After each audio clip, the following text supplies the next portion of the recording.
Imagine how hot you would be, how rich you would be, how successful, how talented, how well-rounded, how sociable you would be if you just asked for what it is that you wanted. Okay. I came to this massive realization earlier today, and I just want to share some of my insights from my walk. Starting off, we all know the term ask and you shall receive, right? I genuinely feel like that statement rings with so much truth. You could ask somebody for something, right? And they could reject you. But if you continue to ask, you are bound to get accepted. Someone is bound to say yes to you. Someone could reject you 99 times, but that one person saying yes still makes that statement true. Right. The point is, you never know how different your life could be and how different it could turn out if you just allowed yourself to ask for things more. Because one thing about us, especially women, we need to become more audacious. We need to have more audacity when it comes to asking for the things that we want. Society makes it seem like it's so bad for women to have desires, to have needs, to have wants. It is not. It is not. That is just something they say to keep us down. That is something they say to keep us humble, and humble is not what we're going for this year. Not at all. We're going for making as many dreams, as many goals come true as possible. Here's the realization I came to this morning. The people you asked for the things that you wanted and they rejected you, it doesn't make it a bad thing that they rejected you. It just means that they could not afford what it is that you are asking for. They could not afford your desire, which means you just need to ask somebody else. You need to find someone who has the budget to fund your desire, who won't even think twice about saying yes for the thing that you're asking for. It's really good to know and to remind yourself that we all have different budgets. We all have different budgets because people will come to you and ask for you for things. And sometimes you can't afford it and sometimes you can. So it's just a matter of finding the right people that can fund the things that you want. And I say fund in quotations because it's not always about money. Sometimes it's about social standing and connections. But it's also really important to remember and understand that just because some people cannot afford what it is that you're asking for, just because some people don't have the budget, doesn't mean that you can't have that thing still. It just means you need to keep asking around until someone can, or figure out how to afford it yourself. The first way that you can go about getting what it is that you want is positioning. Positioning, positioning, positioning.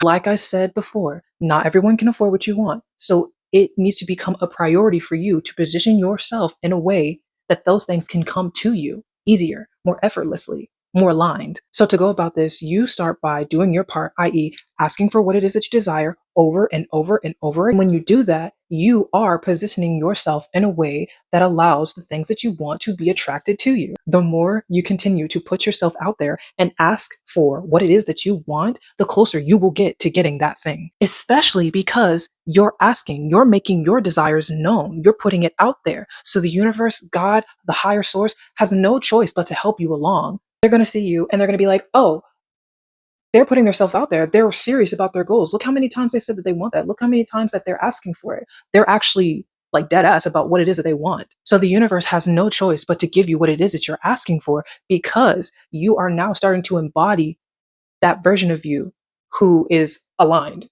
to what it is that you want. When you continue to position yourself in a certain way, your life has no choice but to follow that, but to reflect that because it's what you're choosing to focus on. And in the energetic realm, because everything is energy, focus is key. Focus is where the magic happens. Focus is power. Low key, this is really just a game of resilience. It's really just a game of how serious you are about the things that you want. Because like I said before, and I'm going to keep saying it this whole damn video, if someone can't afford it, ask someone else. There are billions of people in the world. Ask someone else. You are bound to get a yes. That's the rule. That's literally the rule. However, what you shouldn't do is give up and decide that you can't have that thing. A couple rejections is not the end all be all. It is not fact. No, it's just data. No, like that ass. This really is just a game of resilience. Like, how bad do you want it? Are you certain that you have it now? So cool. You know you have a desire and you're really scared to ask for it.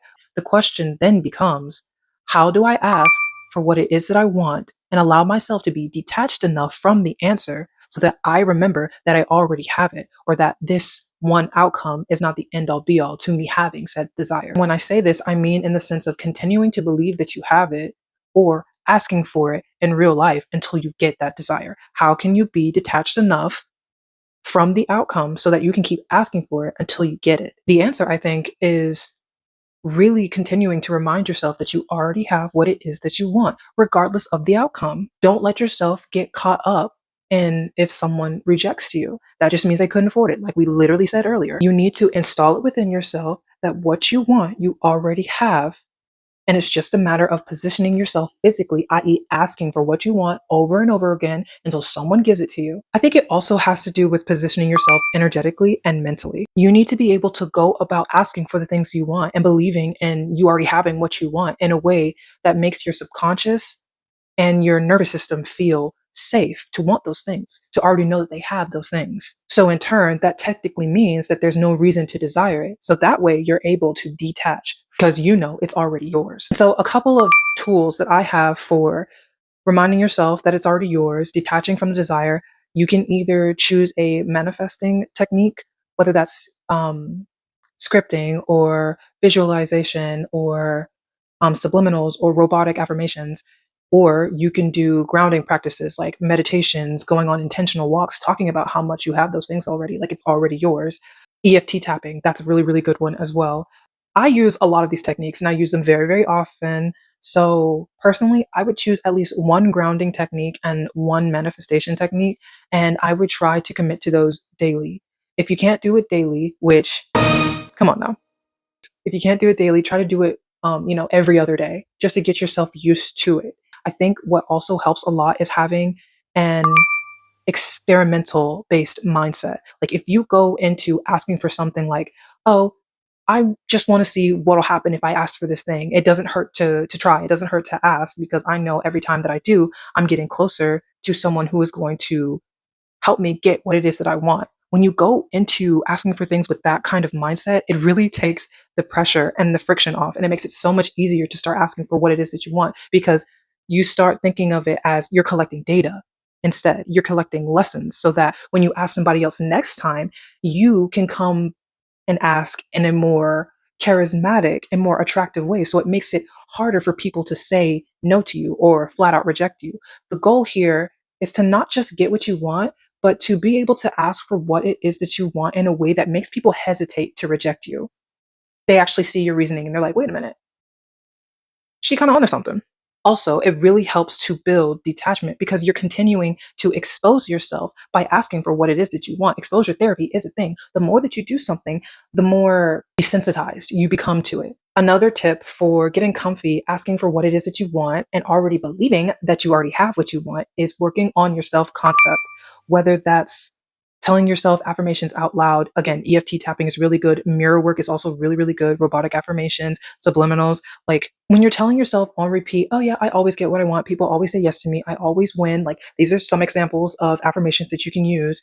It may sound like a lie at first because maybe all your life you're used to not getting anything that you want, or you get like bits and pieces of what you want, but never the full picture.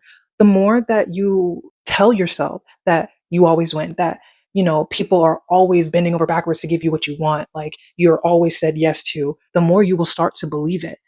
And your world will reflect that because that is the internal belief you hold within yourself.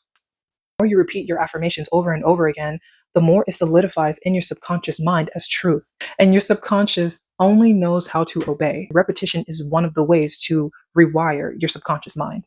So get to repeating. Another tip that I have for overcoming friction when it comes to asking for what you want is to try the why tree. So it's basically you ask yourself a question and you put an answer and you continue to ask why until you get to the root. So, two questions that you should consider asking are, why do I want the thing that I want? Why am I afraid to ask for the thing that I want? And allow yourself to just write out everything that comes to mind until you literally can't write anymore. I personally did this for myself, and I came to the realization that the reason why I was afraid to ask for things is because me and my siblings, we didn't always get what we wanted as children. We were told no often. We were told maybe, we'll see, stuff like that all of the time. And while it's okay to not always get what it is that you want, I think that it means more when you're a kid, because when you're a kid, you have so much more hope and faith and trust in, the people around you and the world around you. So like when people make promises to you and they're always like, oh yeah, maybe we'll try to hit that, or maybe I'll get you that, or yeah, we'll do this together. When you have such high hopes and especially if it's something that you really, really want and you don't get it, you start to lose faith unconsciously, and over time you just like won't rely on them for anything. You don't trust them to keep their promises. For me personally, I started to feel like a sense of dread and deep distrust and disappointment when it came to asking for things that I wanted and then not receiving them. So it made sense that I kind of would get to a point where I just stopped asking for things because I absolutely hated how I felt.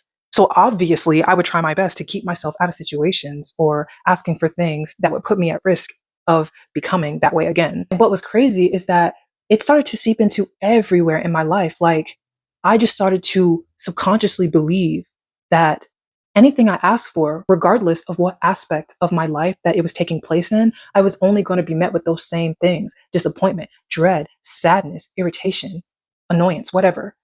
And so it just made sense that I would just stop asking for things so that I didn't have to deal with that, because my nervous system was just trying to keep me happy and keep me calm and safe. All right, action plan. This is probably going to be a little bit all over the place, so bear with me. But what I think we should start with is figuring out what it is that you really desire. It doesn't even have to be really desire. Just figure out, just make a list of the things that you desire. And then after that, I want you to figure out why you want those things. At least for the ones that are like super intense. Figure out why you want them or why you may fear having them, like fear asking for them. Next, I want you to find out your grounding technique and your manifestation tool. You can switch between the two or you can do them both. A really good way to go about either of those is doing them before you ask for something, whether that's inside your head or like right when you wake up in the morning, just to prep yourself for the day, because those first couple hours when you are awake, your subconscious mind is like really, really vulnerable and susceptible to new information. So like you should be already tapping into that and like saying your affirmations, doing mirror work, subliminals, whatever you need to get yourself primed, to remind yourself how powerful you are, how you already have what it is that you want, and that people always say yes to you. Next, you're going to figure out your positioning. Yeah, you need to figure out who you need to ask in order to get the things that you want. Again, this may take many, many tries. 99 people could say no. One person has to say yes for you to get what you want. That is all you need to keep in mind. I would also work on developing an experimental mindset, like I said before. If you go into every ask like, oh, this is data for me to get closer to what it is that I want, this is just positioning to help me align for what it is that I'm asking for, then you can't lose. Hey, I think the best way of going about developing an experimental mindset is to try doing a long-term experiment. There's this experiment going around right now called the 1000 rejection challenge, and I'm personally going to be doing it all year long. I kind of like added my own twist on it, so I try not to think of it as rejections. I'm trying to think of it more as just, again, positioning and allowing myself to get more comfortable with asking for what it is that I want. So I made sure that all my asks were tied to things that I wanted to achieve on my vision board this year. I would just like to leave you guys with this.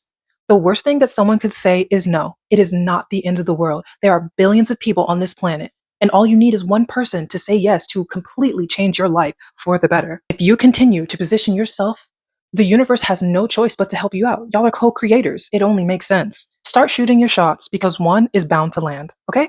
That's all I have for you guys today. Thank you so much for watching. If you enjoyed this video, please let me know in the comment section. Like, I want to know what you guys are asking for this year. Just give me a list of 3 things that you're asking for. It could be the most meh thing or the most thing, I just want to know if you guys are actually going to take this seriously. And if this video helped you, consider giving it a like, subscribe if you feel like it. I will give you a cookie if you do. But yeah, I'll see you guys next time. Bye.